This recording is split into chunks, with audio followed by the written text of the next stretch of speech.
Attention, this is not just another YouTube video. What you're about to witness will shatter everything you thought you knew about cosmic horror. Are you prepared to discover the terrifying truth about the James Webb Telescope's darkest discovery? The classified information that NASA and government astronomers are desperately trying to hide? Then act now. Demolish that subscribe button right now. Annihilate the notification bell, obliterate the like button, and share this video everywhere, because these star-harvesting entities are already watching, and this information could disappear at any moment. The countdown to revelation begins now. Some discoveries were never meant to be shared. That's what Dr. Nolan Reed, my uncle, kept telling himself, his voice a ragged whisper on the encrypted data chip he sent me. He stared at the torrent of data streaming across his monitor at the Goddard Space Flight Center, a place usually buzzing with the thrill of discovery, now shrouded in a palpable sense of dread. 3 weeks ago, the James Webb Space Telescope, humanity's newest eye on the cosmos, had picked up an anomaly while observing a distant star cluster in the Andromeda Galaxy.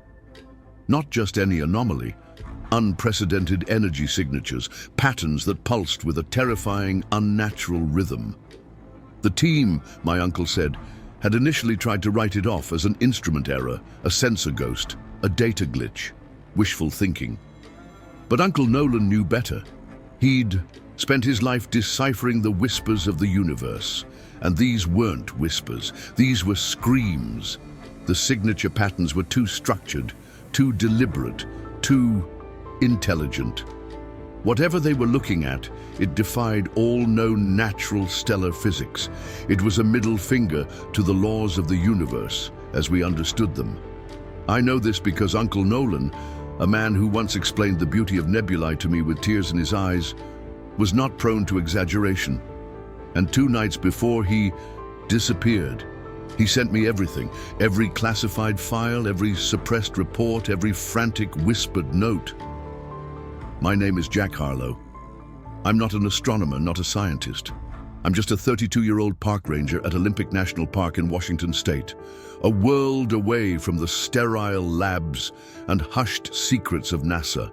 My closest connection to the cosmos was the occasional night spent pointing out constellations to bewildered campers, trying to convey a fraction of the wonder my uncle had instilled in me. But Uncle Nolan and I had always been close, ever since he first guided my 8-year-old eyes to a rickety telescope and showed me Saturn's rings hanging like a celestial jewel in the inky black. That night, the universe opened up to me. Vast and terrifying and beautiful. Now it was just terrifying. The data dump he sent was accompanied by a frantic, broken voice message, his words tumbling over each other in a torrent of fear and urgency. Jack, I found something big, monstrous. I don't know who to trust here anymore. They're implementing protocols I don't understand, things I've never seen. People in dark suits, faces I've never seen before, asking questions, taking notes, their eyes empty. Look through the files, Jack. Memorize them. If anything happens to me, you'll know what to do. You have to. I didn't know what to do. The files were mostly incomprehensible to me, a dizzying array of spectroscopic analyses, radiation signature, comparisons, complex astrophysical charts that swam before my eyes. But there was one document buried deep within the classified folders that even I, a humble park ranger, could understand. It was titled Rules for Containment Protocol 7X, Omega Revelation Events. It detailed bizarre, almost ritualistic procedural guidelines for handling what was described only as Class Omega Revelation Events. The language was chillingly precise, terrifyingly calm. Before I could even begin to wrap my head around the implications, the sanitized news broke. Dr. Nolan Reed, respected NASA astronomer, had taken his own life in his Maryland apartment. Pills, they said. Severe depression, they claimed. A note, conveniently found, full of delusional ramblings about stars being harvested, about entities that wore the night sky like a cloak. The official story was neat, tidy, and utterly unbelievable to anyone who knew my uncle. I knew my uncle. He was passionate, sometimes eccentric, but he wasn't depressed, he wasn't delusional, and he definitely wasn't the type to kill himself, not when he was on the verge of a discovery that would rewrite human history or end it. The day after his sparsely attended funeral, a funeral where I saw those same dark-suited men with empty eyes watching from a distance, I received a small, unassuming package. Inside was an old-fashioned tape recorder, the kind my uncle used to use for field notes, and a single cassette tape. A sticky note was attached, his familiar, spidery handwriting scrawled across it, "Play alone, follow every rule. They are all that stands between you and them. Trust no one, not even yourself completely. They can get inside." That night, in my small, isolated cabin at the edge of Olympic National Park, surrounded by ancient, silent trees and far from any prying eyes or listening ears, I pressed play. The hiss of the tape was a prelude to a voice I knew better than my own, yet a voice strained to an almost unrecognizable pitch of terror. What I heard changed everything. It shattered my reality into a million pieces. Jack, if you're listening to this, then the contingency plan has been activated. The worst has happened, or is about to. My uncle's voice, usually so calm and measured, crackled through the cheap speaker, tight with a fear that was almost palpable. What I discovered, what we discovered, it goes beyond anything humanity is prepared for. The James Webb Space Telescope, it didn't just find evidence of extraterrestrial intelligence, Jack. It found evidence of a Type 3 civilization on the Kardashev scale, one capable of manipulating galactic-scale energies, of harnessing the power of entire galaxies.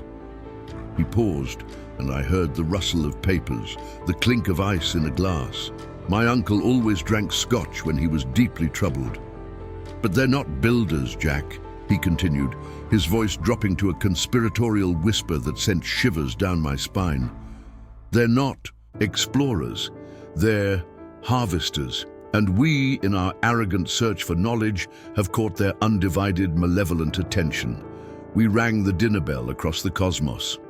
What followed was a set of rules that seemed insane, drawn from the depths of a Lovecraftian nightmare. Rules that, according to my uncle, were the only fragile barrier standing between me, between humanity, and something far, far worse than death. Annihilation was a mercy compared to what these entities offered. I didn't believe it at first. How could I? It was too monstrous, too far beyond the realm of possibility. My uncle, a man of science, of logic, spouting rules that sounded like ancient superstitions. But then, as if on cue, the power across the entire Pacific Northwest flickered and died, plunging my cabin and the surrounding forest into an unnerving, absolute darkness. And when I looked up at the night sky through my cabin window, something about the stars seemed wrong, distorted, as if the very fabric of space was being subtly, terribly altered. I played the tape a second time, then a third, the cheap plastic of the recorder slick with sweat in my trembling hands. I committed my uncle's desperate, terrified words to memory. It was hard to reconcile the precise, methodical scientist I knew, the man who could explain quantum entanglement with patient clarity, with the man on this recording, his voice tight with barely contained panic, on the verge of screaming. The rules are everything. Jack, everything. They're watching now. They've been watching since we pointed that damn telescope at their operations. They know we saw. Rule 1. Never observe the night sky directly for more than 30 seconds at a time. Their attention is drawn to sustained, focused observation. They perceive it as a challenge, an awareness, and they react. I glanced out my cabin window at the star-dusted sky. Was it my imagination, Or did the familiar constellation of Cassiopeia seem slightly askew? The angles subtly wrong. Rule 2. Keep all electronic communications brief, terse. Anything transmitted wirelessly for longer than 3 minutes creates a detectable energy signature, a beacon they can track across interstellar distances. Yes, even your encrypted cell phone, especially your cell phone. I checked my phone. Earlier that day, I'd been on a call with the park service about my bereavement leave, a call that had lasted nearly 15 minutes. A cold knot formed in my stomach. Rule 3. Salt water disrupts their sensory capabilities. It creates a kind of static in their perception. Keep a container of concentrated sea salt dissolved in water nearby at all times.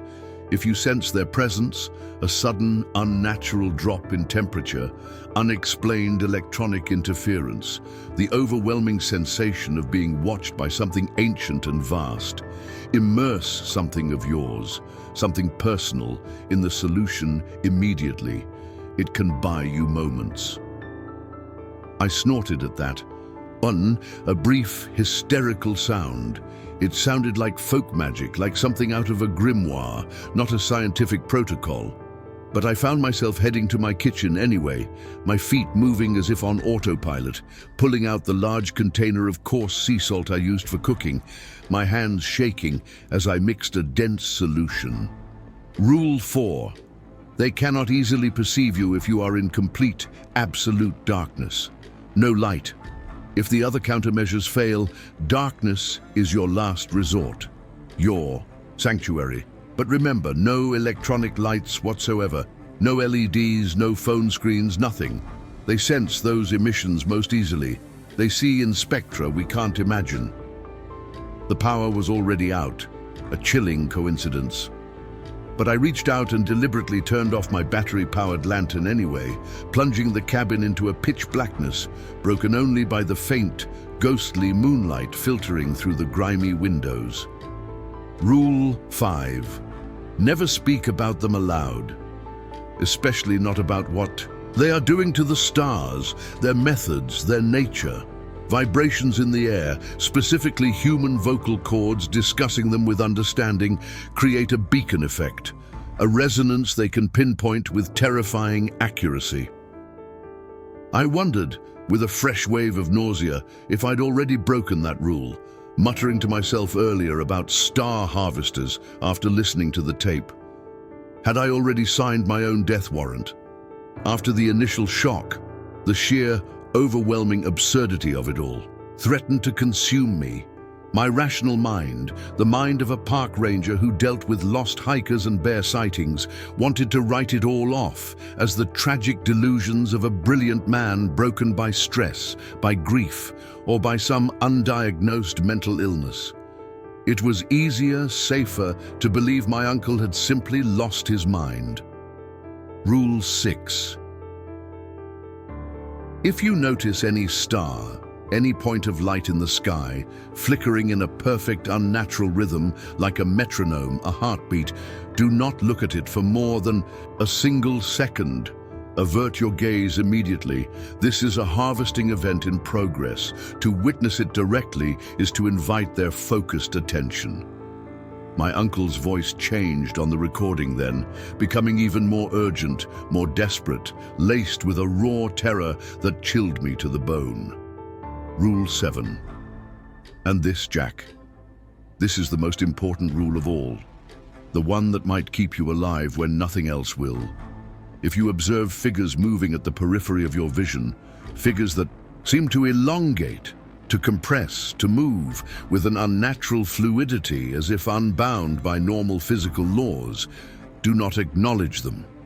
Do not look directly at them. They cannot fully perceive you, cannot fully interact with you until you perceive them directly. The moment you focus on them, the moment you confirm their presence in your mind, you become accessible. You open a door. The tape continued with what sounded like the beginning of more rules, more warnings, but they were abruptly cut. off by a sudden deafening burst of static, a sound like a star tearing apart, followed by my uncle's voice, now a barely audible, choked whisper. "They're here. Oh God, Jack, they're here. Remember, the rules are your only..." The recording ended. Silence descended, heavy and suffocating. Outside, an owl hooted, a mournful, lonely sound that made me jump, my heart leaping into my throat. I felt ridiculous, a grown man, a park ranger, scared by a tape recording and a coincidental power outage. It had to be a coincidence. It had to be. I'd always trusted my uncle's judgment, his unwavering commitment to empirical evidence, to logic. But this was something else entirely. This was madness. Yet, despite the screaming protests of my rational mind, I mixed the salt solution as instructed, 1 cup of coarse sea salt per gallon of water, the water drawn from the cold, clear stream behind my cabin.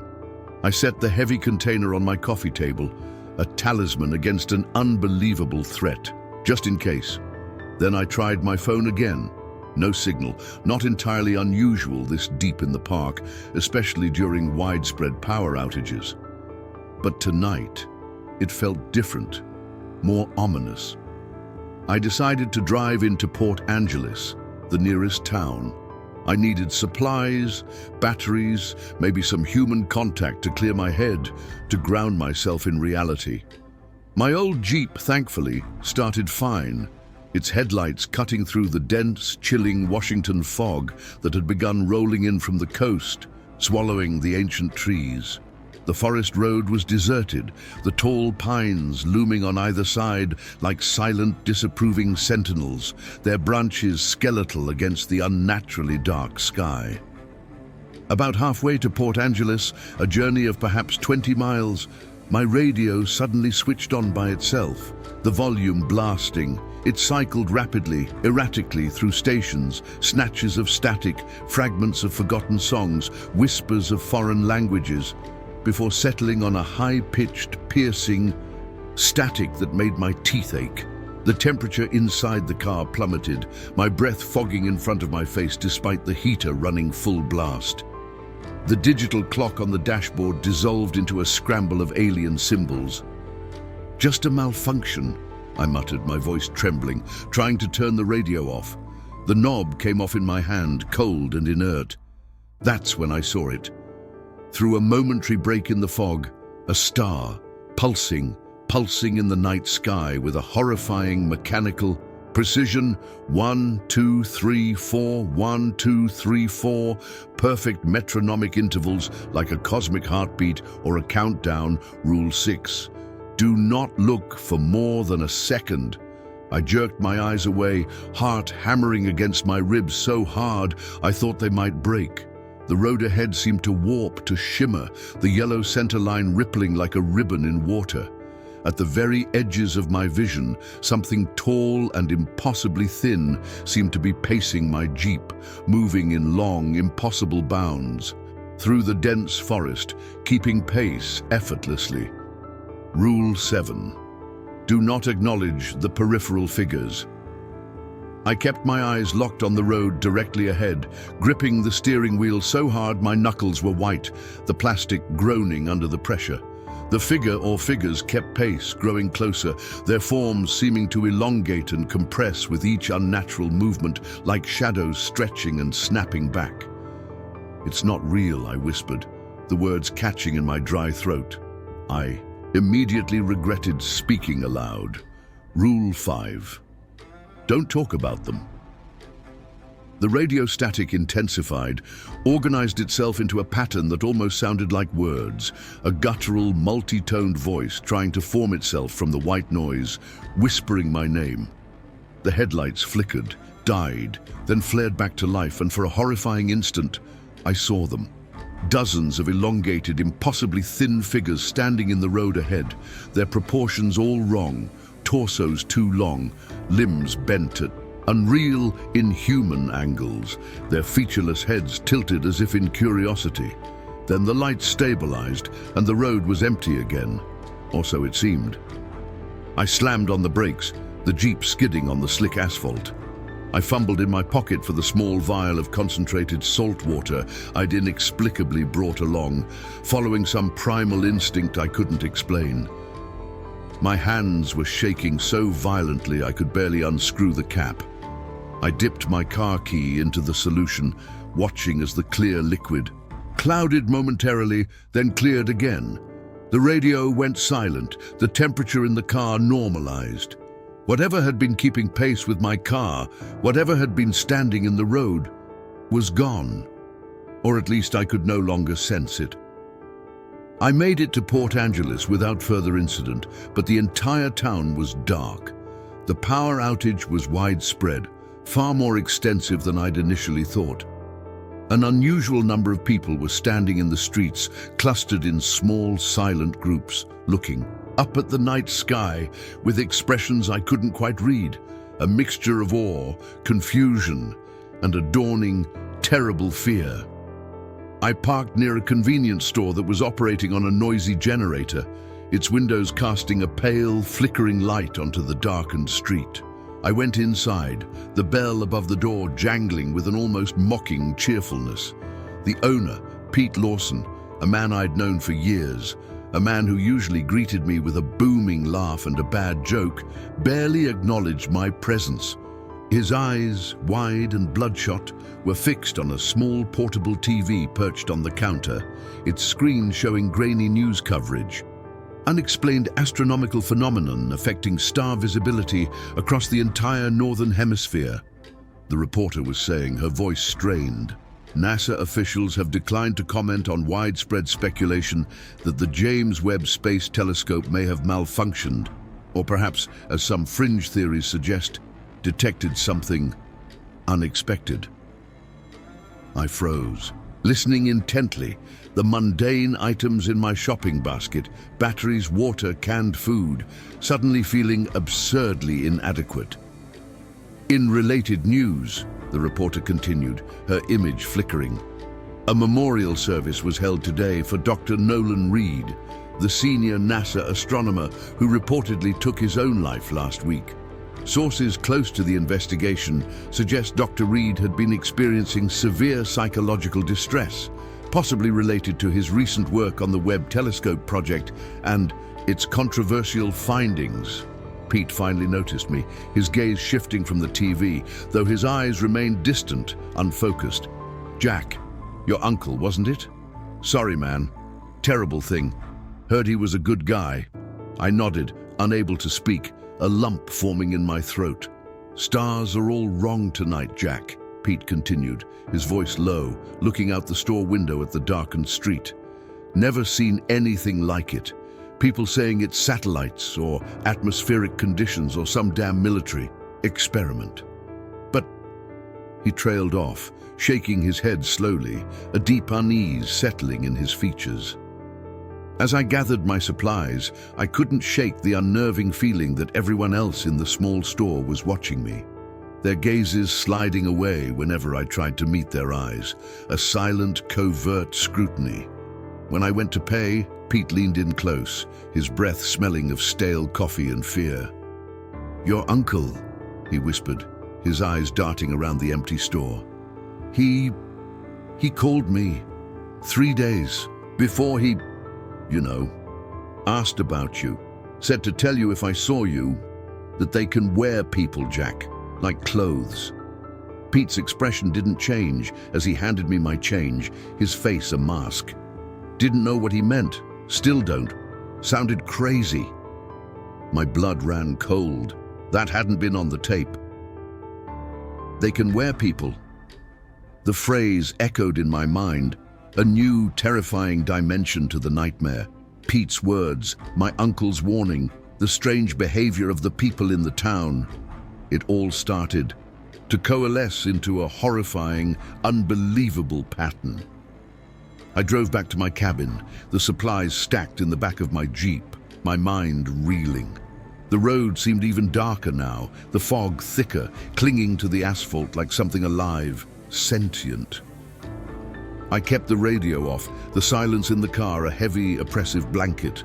A text message came through, my phone chirping unexpectedly, making me jump. It was from my boss, Frank Denton, the head park ranger. Power situation getting worse. Looks like a major grid failure. All rangers report to HQ tomorrow, 0700 hours, for emergency protocols and deployment. Acknowledge receipt.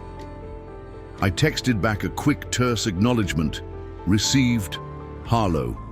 Remembering Rule 2. Keep communications brief. When I pulled up to my cabin, a new wave of unease washed over me. Something felt off. The front door was slightly ajar, though I was absolutely certain I'd locked it before leaving. I sat in the Jeep for a long moment, the engine idling, studying the cabin's dark, silent silhouette against the star-dusted, subtly wrong sky. The decision to go inside suddenly felt monumental, freighted with unseen consequences, as if stepping through that familiar doorway would be an irreversible act, a crossing of a threshold from which there was no return. I grabbed my heavy-duty flashlight, but didn't turn it on yet. I also pocketed the small vial of concentrated salt water, its presence a small, irrational comfort. I approached the cabin cautiously, my ranger training kicking in, every sense on high alert, scanning for any sign of movement, any sound out of place. The cabin was exactly as I'd left it, except for one thing, the old cassette player. It had been moved from the coffee table. It now sat in the exact center of my small kitchen counter. The tape, my uncle's last message, had been ejected.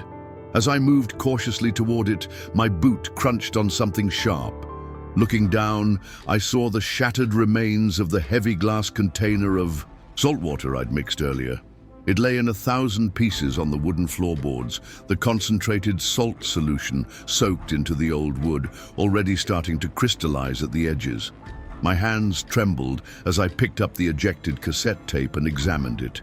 The magnetic strip, the tape itself, had been partially pulled out, stretched and twisted into an unnatural, horrifying spiral pattern, a miniature dark galaxy of ruined information. A sound outside made me freeze. Footsteps on my porch. Heavy, deliberate, too heavy to be an animal. I quickly turned off my flashlight, remembering Rule 4. Darkness is your only true sanctuary. A knock on the door. 3 precise, measured raps. Not a friendly knock, a demanding one. "Jack?" A voice called from the other side of the door. "It's Wes. Wes Durham from Park Services. Got a minute, buddy?" Wesley Durham was our helicopter pilot, a good guy, solid, dependable, ex-military with a folksy Texas drawl that made every statement sound like friendly, down-to-earth advice. But at 11:30 p.m., in the middle of a massive blackout, after everything I'd just seen and heard, I remained silent, standing perfectly still in the suffocating darkness of my violated cabin. My heart a trapped bird beating against my ribs. "Jack, I know you're in there, saw your Jeep pull up." The voice sounded normal enough, Wesley's familiar drawl. But something about the cadence, the rhythm of the speech, was ever so slightly wrong. Like someone trying to mimic Wesley's speech pattern from memory without quite getting the nuances right. An imitation, a performance. Another knock, harder this time, rattling the door in its frame. "Come on, buddy, open up. This is important. It's about tomorrow's emergency briefing. There's been a change of plans. It's about your uncle, Jack." That did it. Wesley didn't know my uncle, had never met him. I'd never even mentioned my Uncle Nolan to Wesley or to anyone else at the Park Service beyond the formal bereavement leave request. I backed away from the door, moving silently, a shadow in the darkness, toward the rear exit of the cabin. Through the front window, I caught a fleeting glimpse of a figure on my porch. The right height and build for Wesley, but standing unnaturally still, head tilted at an angle that made my stomach lurch, an angle that was fundamentally, anatomically wrong. I eased the back door open, wincing at the slight, almost inaudible creak of the old hinges. The moment I stepped outside into the cold, fog-laden night air, the knocking on the front door stopped. "Jack!" The voice was behind me now, right behind me, though I hadn't heard any footsteps, any sound of movement. "Where are you going, Jack? We need to talk about the stars." I ran. Blind, unthinking panic propelled me into the dense, ancient forest behind my cabin. The familiar trail, a path I'd hiked thousands of times by day and by night, now felt treacherous, alien, hostile. The trees seemed to lean inward as I passed, their gnarled branches reaching like skeletal fingers, the shadows between them impossibly deep, filled with unseen watchers. I didn't dare use my flashlight. Rule 4. Stay in darkness. Darkness is your friend. After what felt like an eternity, probably no more than 10 minutes of desperate, lung-searing running, I stopped to catch my breath, pressing my back against the rough bark of a massive Douglas fir, its ancient presence a momentary anchor in the swirling chaos of my fear. The forest was eerily quiet. No insects chirped, no nightbirds called, not even the rustle of wind through the high canopy. Just the sound of my own ragged, desperate breathing and the distant, rhythmic, whispering sigh that might have been waves on the Pacific shore, miles away. Or it might have been footsteps, steady, unhurried, inexorably approaching. I needed to think. I needed a plan. Uncle Nolan wouldn't have sent me those rules, that warning, if there wasn't a way to fight back, a way to survive. He was a scientist. He believed in solutions, however improbable. I pulled out my phone, intending to reread the cryptic text message from Frank Denton, my boss, hoping for some clue, some connection I'd missed in my panic. The screen lit up momentarily, briefly destroying my carefully preserved night vision, and displayed a new message from an unknown number. "They've found you. Through me. I'm so sorry, Jack. The astronomy department, not stars. Wells, find Dr. Thomas Wells. He knows about the harvest. He knows the next set of rules. He's expecting you. Burn this, now." The message was signed simply, N. Uncle Nolan. But how? He was dead. Unless he wasn't. Or unless this was another trick, another layer to the nightmare. The footsteps were closer now, much closer, accompanied by a faint, unsettling, dragging sound, as if something heavy was being pulled along the forest floor. I peered cautiously around the massive trunk of the Douglas fir and immediately wished I hadn't. What approached through the moon-dappled shadows looked superficially like Wesley Durham. But it moved all wrong.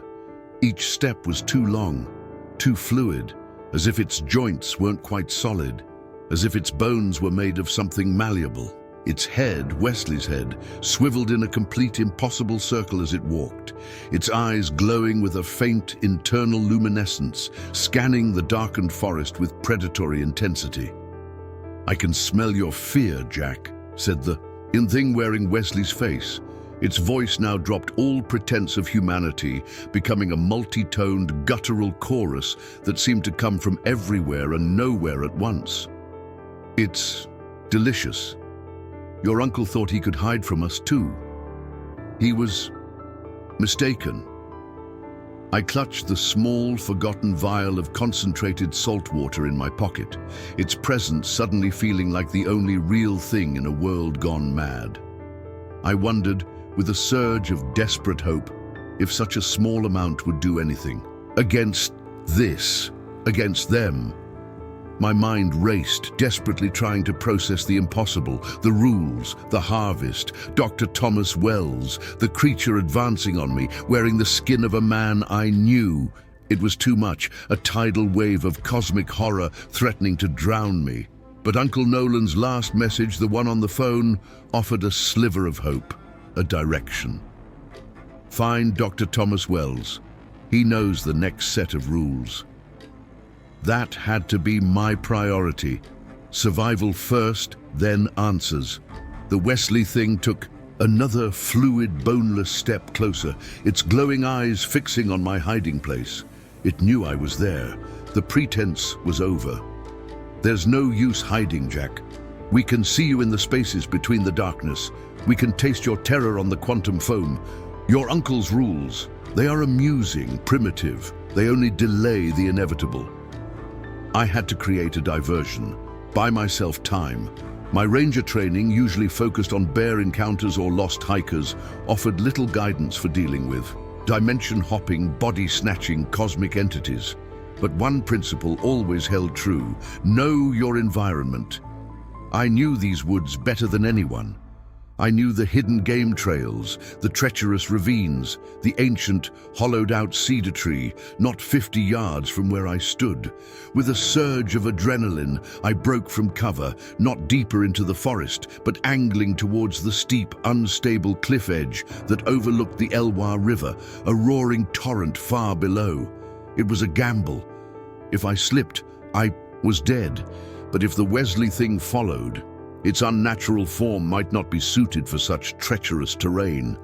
A futile gesture, the chorus voice boomed, the sound seeming to shake the very trees. The creature bounded after me, its movements impossibly fast, its elongated limbs covering the ground with terrifying speed. It didn't run like a human. It flowed, like a nightmare made manifest. I reached the cliff edge, the roar of the river a chaotic symphony below. I didn't hesitate. I threw myself sideways, not over the edge, but into the dense, thorny thicket of salmonberry bushes that clung precariously to the cliff face. The thorns tore at my clothes and skin, but I barely felt it, adrenaline numbing the pain. I scrambled, half falling, half sliding, down a narrow, almost invisible deer trail that I knew snaked its way along the cliff before descending to the riverbank. The Wesley thing reached the cliff edge above me. I could hear its guttural, frustrated snarls. It hesitated, its glowing eyes scanning the darkness. For a moment I thought it might try to follow, but the unstable terrain, the sheer drop, seemed to give even it pause. Or perhaps its current form, Wesley's form, was not agile enough for such a descent. "You cannot escape us, Jack Harlow," it shrieked, its voice echoing across the valley. "We are the harvesters of worlds. We are the end of all things. We will find you. We will wear your fears." I didn't wait to hear more. I continued my descent, the loose rocks and scree clattering under my boots, the sound swallowed by the roar of the river. By the time I reached the riverbank, soaked in sweat, bleeding from a dozen scratches, every muscle screaming in protest, the sounds from above had faded. I was alone, for now. I waded into the icy, fast-flowing water of the Elwha, the shock of the cold momentarily clearing my head. Salt water, Rule 3. The river wasn't salt water, but it was water, and it was moving. Maybe, just maybe, it would help. To mask my trail, to confuse whatever senses these creatures possessed. I followed the river downstream for what felt like miles, sometimes wading, sometimes scrambling over slippery rocks, until I was certain I had put significant distance between myself and the Wesley thing. Exhausted, hypothermic, and terrified, I finally crawled onto a gravel bar, collapsing under the relative shelter of an overhanging spruce tree. Dr. Thomas Wells, the University of Washington, presumably, where my uncle had sometimes guest lectured. That had to be my destination. Seattle. It was a long way from the Olympic wilderness, especially on foot, with no supplies and things hunting me. But it was the only lead I had, the only hope. As the first faint hint of dawn began to paint the eastern sky in bruised purples and grays, I knew I couldn't stay put. The darkness, my ally, was receding. I had to keep moving. I had to find this Dr. Wells. I had to understand what was happening, not just to me, but to the world. The stars were wrong. The people were wrong. And the harvest, whatever that truly meant, had begun. My journey to Seattle was a blur of fear, paranoia, and a desperate animalistic cunning I didn't know I possessed. I avoided roads, sticking to the dense forests and forgotten trails, traveling mostly at night, a ghost in my own familiar landscape. I ate what I could forage, berries, roots, the occasional unwary fish I managed to catch with a makeshift spear. I drank from streams, always upstream from any human habitation, however remote. I slept in short, fitful bursts, hidden in dense thickets or abandoned logging shacks, one ear always open for the telltale sounds of pursuit, the unnatural silence, the dragging footsteps, the multi-toned whispers that seemed to ride on the wind. Twice I encountered them, or things like them. Once, near a deserted stretch of highway, I saw a state trooper, his car parked by the side of the road, his head tilted at that same impossible angle, his eyes glowing faintly in the twilight. I faded back into the trees, my heart a cold stone in my chest. Another time, in a small, eerily silent town on the Hood Canal, I saw a woman who looked disturbingly like my fourth-grade teacher, her movements too fluid, her smile too wide, her eyes empty. Each encounter reinforced the chilling reality. They were here. They were infiltrating. They could wear people. I learned to trust my instincts, the primal fear that prickled the hairs on the back of my neck. I learned to observe without looking directly, to listen without truly hearing. My uncle's rules became my mantra, my shield. I kept a small, battered tin of salt mixed with stream water, dipping my fingers into it whenever the sense of being watched became too intense. I moved in darkness, embraced the shadows. I spoke to no one, not even myself. Reaching Seattle felt like entering another world, a concrete and steel jungle that was both alien and, in a strange way, a relief after the terrifying emptiness of the wilderness. But the city was no sanctuary. The power outages were sporadic here, but the atmosphere was thick with a low-grade, pervasive anxiety. People hurried through the streets, their faces drawn, their eyes darting nervously towards the sky, towards the shadows in alleyways. The news reports were increasingly bizarre, filled with euphemisms and official denials, speaking of atmospheric distortions and mass hysteria and unprecedented solar flare activity. No one was using the word aliens. Not yet. But the fear was there, a silent, growing scream beneath the surface of urban life. Finding Dr. Thomas Wells was not easy. The University of Washington was a sprawling campus, and the astronomy department, I soon discovered, was in a state of lockdown. Security was tight, and unfamiliar men in dark suits, so many dark suits, patrolled the corridors with an air of quiet menace. My uncle's message had said Wells was expecting me, but how was I supposed to make contact without walking into a trap? I spent a day observing the astronomy building from a discreet distance, hidden amongst the students who, despite the growing unease, still clung to the comforting routines of academic life. I watched the comings and goings, trying to identify Dr. Wells, trying to gauge the level of infiltration. It was impossible to be sure. Anyone could be one of them. Pete's words echoed, "They can wear people." My uncle's warning, "Trust no one, not even yourself, completely." Finally, I remembered my uncle's old academic contacts. He'd often spoken of a Professor Armitage, an elderly, eccentric historian of science, officially retired, but still a fixture in the university's rare book library. If anyone knew how to discreetly contact Wells, or at least knew his habits, it would be Armitage. And Armitage, with his tinfoil hat theories about government conspiracies and hidden knowledge, was perhaps the one person on campus, eccentric enough, paranoid enough to believe my insane story, or at least to listen. Professor Armitage's office was a dusty, book-filled carrel in the deepest, most forgotten sub-basement of the Suzalo Library. It smelled of old paper, decaying leather, and a faint, not unpleasant aroma of pipe tobacco and Earl Grey tea. He was exactly as my uncle had described him. A tiny, bird-like man with wild, flyaway white hair, spectacles perched precariously on the end of his nose, and eyes that twinkled with a mischievous, almost manic intelligence. He listened to my story, or at least the heavily edited, less overtly insane version of it, without interruption, peering at me over his spectacles, occasionally nodding, occasionally letting out a soft or intriguing. When I finished, he was silent for a long moment, tapping a gnarled finger against his lips. "Nolan Reed," he finally said, his voice a dry, rustling whisper. "A brilliant man, a tragic loss.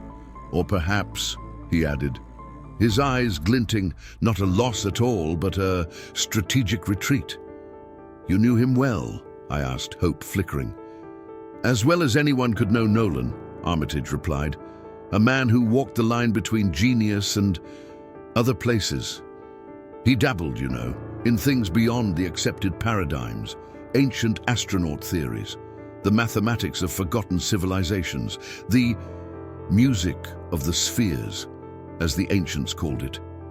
He gestured vaguely towards a towering stack of crumbling, leather-bound tomes. He believed the universe was far stranger and far more populated than mainstream science dared to admit. "He mentioned Dr. Thomas Wells," I said, cutting to the chase. "He said Wells would know about the harvest, about the next set of rules."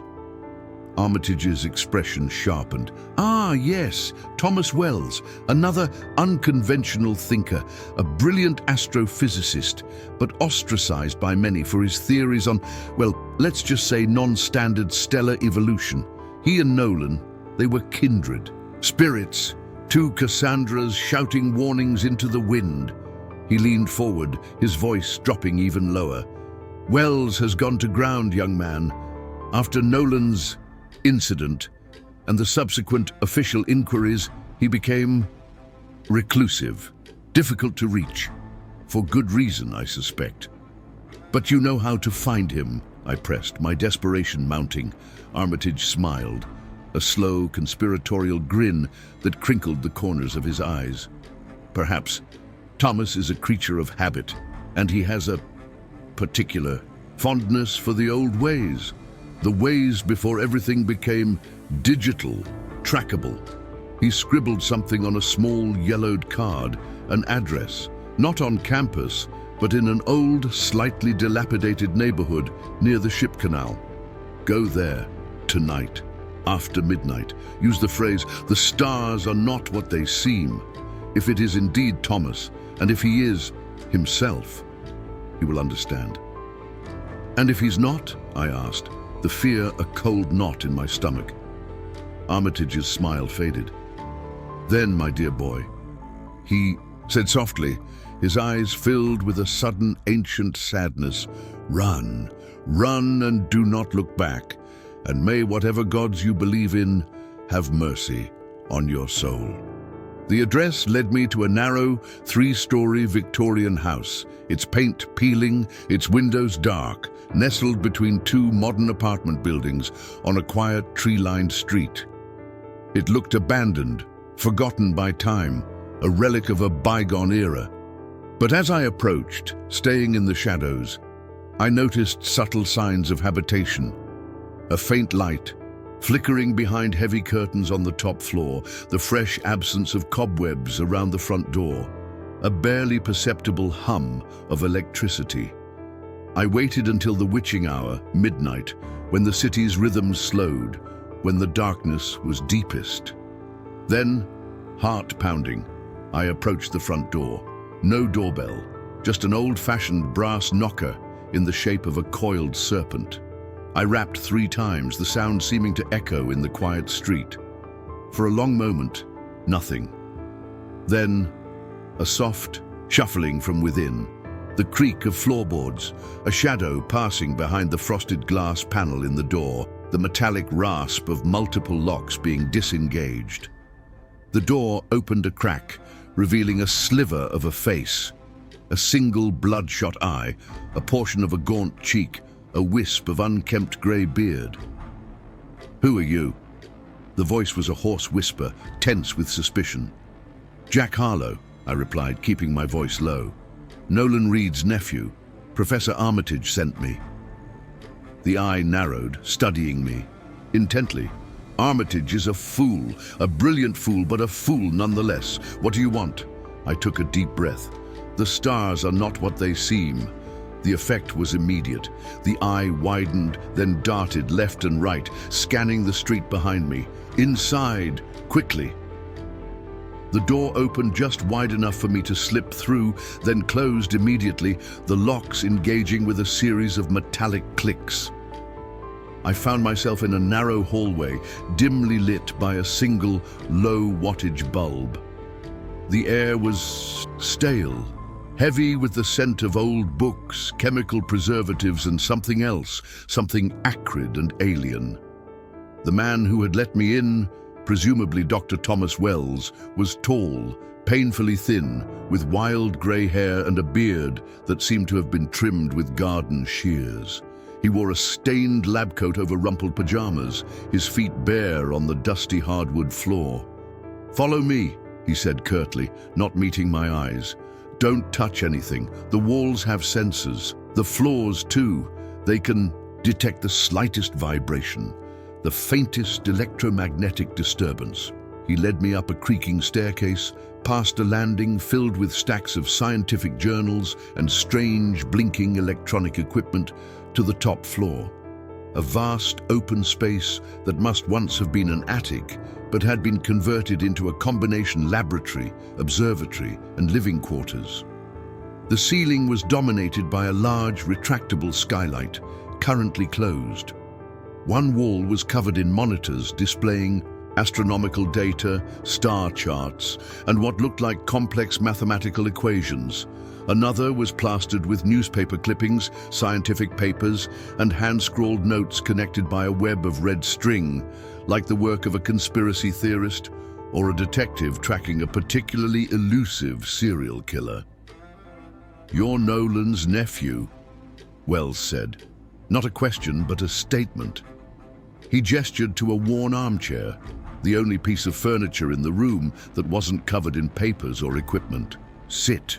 You look like you've been through hell." I sank into the chair, suddenly aware of how exhausted I was, how long I'd been running, hiding, surviving on fear and adrenaline. "I have," I said simply. "I've seen them, the things, the harvesters. They're real, they're here, and they're wearing people." Wells nodded, unsurprised. "Of course they are. They've been here for a long time, watching, waiting. But now, thanks to your uncle and that damn telescope, they know we know. The game has changed." He moved to a cluttered desk, rummaging through a drawer. "Nolan sent you the first set of rules, I assume? The basic protocols?" "Yes," I confirmed. 7 rules. About observation, communication, salt water, darkness. "Elementary precautions," Wells interrupted, dismissive. "Useful, but limited. They buy time, nothing more." He pulled out a small, leather-bound notebook, its pages yellow with age. "What Nolan discovered, what we both discovered, goes far beyond a simple alien. Presence, Jack. The harvesters aren't just visitors from another world, another galaxy. There's something much, much worse." He opened the notebook, revealing pages of dense, handwritten notes, diagrams, and what looked like transcriptions in an alphabet I didn't recognize. They're interdimensional parasites, cosmic predators that exist in the spaces between realities. They don't just harvest stars, Jack. They harvest entire universes. They feed on the energy released when a reality collapses, when the fundamental forces that hold a cosmos together break down. and they've been doing it for billions of years, moving from one universe to the next, leaving dead, empty husks in their wake. I stared at him, trying to process the scale, the horror of what he was describing. But why now? Why Earth? Why us? Wells laughed, a bitter, hollow sound. Because we rang the dinner bell, Jack. The Webb telescope, with its unprecedented sensitivity, its ability to peer into the infrared spectrum, didn't just observe them, it interacted with them. The very act of observation at that level of precision created a quantum entanglement, a bridge between our reality and theirs. We didn't just see them, we touched them, and they felt it. He turned to one of the monitors, tapping a few keys. A series of images appeared. Star fields, galaxies, nebulae, all with subtle, almost imperceptible distortions, like ripples in a cosmic pond. These are the signs, the harbingers. The stars aren't just wrong. They're being systematically destabilized, their quantum states altered. It's the first stage of the harvest. They're preparing our universe for consumption. How do we stop them? I asked, the question that had been burning in my mind since I first heard my uncle's tape. Wells turned to me, his eyes suddenly intense, almost feverish. That's the question, isn't it? The only question that matters. And the answer is, I don't know, not entirely, but I have theories, hypotheses, and I have the next set of rules that might give us a fighting chance. He handed me the leather notebook. Memorize these, all of them. They're more complex than Nolan's basic protocols, more specific. They involve quantum mechanics, dimensional mathematics, concepts that might seem like mysticism, but are grounded in the most advanced theoretical physics. They're not just defensive measures, Jack. They're weapons. I opened the notebook, my eyes widening as I scanned the pages. The rules were indeed more complex, more detailed, filled with diagrams and equations I couldn't begin to understand. But there were practical instructions too, rituals almost, described in clear, precise language. Rule 8. The harvesters perceive time non-linearly. They can see probable futures, likely pasts. To confuse them, make random, unpredictable decisions, change directions suddenly, alter plans without reason. Chaos is your ally. Rule 9. They cannot process certain frequencies of sound. 417 Hz, 528 Hz, and 639 Hz specifically disrupt their sensory apparatus. Carry a tuning fork or pitch pipe calibrated to these frequencies. In extremis, use it. Rule 10. They feed on fear, not metaphorically, literally. The neurochemicals produced by a terrified human brain create a beacon they can track across dimensions. Control your fear, meditate, practice disassociation techniques, become a ghost in your own mind. The rules continued, each more specific, more esoteric than the last. Rules about geometric patterns that repelled them, about certain combinations of elements that created barriers they couldn't cross, about mental exercises that could temporarily shield a human mind from their perception. This is, I struggled for words. Insane, Wells suggested, a grim smile playing at the corners of his mouth. Impossible? Beyond belief? Yes, all of that. And yet, here we are. The impossible has become our reality, Jack. The unbelievable is now the only truth that matters. He moved to the center of the room, to a large object covered by a heavy tarp. With a dramatic flourish, he pulled the tarp away, revealing a complex apparatus, part telescope, part computer, part something else entirely, something that seemed to bend and distort the light around it in subtle, unsettling ways. "This is what got your uncle killed," Wells said softly, running his hand almost lovingly over the strange device. Or what made him disappear, at least. "This is the resonator, a quantum observation device that can not only detect the harvesters, but potentially harm them, or at least repel them. It creates a field of stabilized reality, a bubble where the laws of our physics are temporarily reinforced, made absolute. Inside this field, they can't manipulate our reality, they can't feed. "Does it work?" I asked, hope flaring for the first time in days. Wells's expression darkened.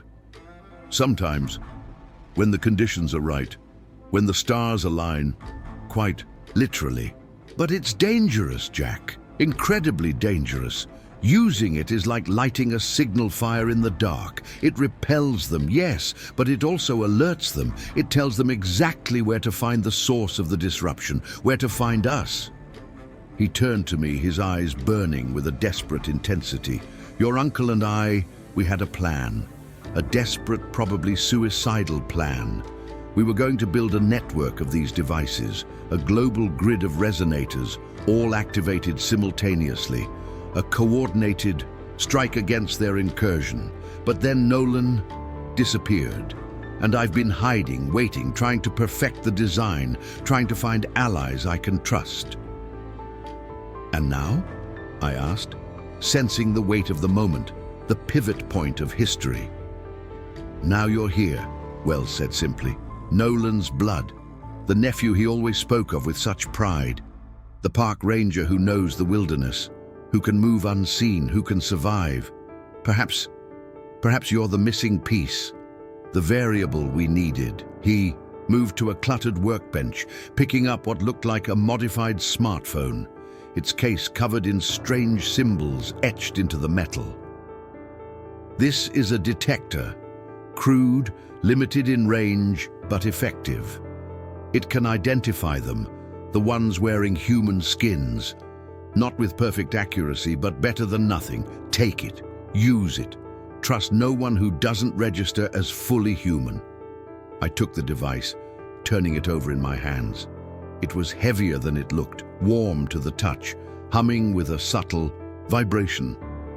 "What's the plan?" I asked, already knowing I was committed, that there was no turning back. Wells smiled, a genuine smile this time, filled with a terrible, beautiful hope. "We fight, Jack. We fight for our reality, for our universe. We gather allies. There are others, you know, others who have seen, who know, scientists, mystics, ordinary people who've encountered them and survived. We build more resonators. We create a network. And when the time is right, when the cosmic alignment is perfect, we strike. We push them back into their own dimension. We seal the breach. And if we fail?" The question hung in the air between us. Wells's smile faded. "Then we are the last generation of humanity, the last sentient beings in this universe. And the harvesters move on to the next reality, the next cosmic buffet, leaving nothing but darkness and silence in their wake." Outside, a distant siren wailed, rising and falling like a cry of mourning. Through the skylight, I could see the stars, their patterns subtly, terribly wrong. A cosmic warning written in light billions of years old. The harvest had begun. The rules were our only hope. And somewhere in the darkness between the stars, ancient, hungry things were watching, waiting, wearing human faces, preparing to feed on the death of everything we had ever known or loved. The battle for reality itself had begun, and somehow, impossibly, I was on the front lines. End of transmission.